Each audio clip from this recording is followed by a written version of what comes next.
Babakang nararamdaman ko ngayon, naiinis ako. Ano nararamdaman mo? Hindi ko nga alam, hindi ko maipaliwanag kung anong nararamdaman ko. Baka buntis ka na naman, nagpakana ka na naman. Eh naku, hindi. Alam mo ba, yung kapitbahay namin doon, bumili ng TV.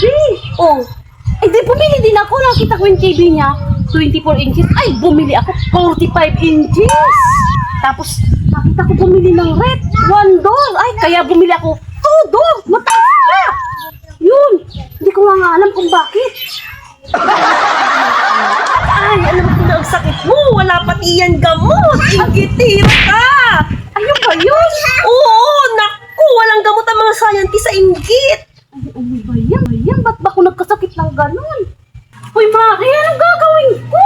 Wala na tayong magagawa dyan, Madi. Sakit mo na talaga. Inborn mo na yan. Anak ka ng Kiss mo, puta. sana? Kiss mo!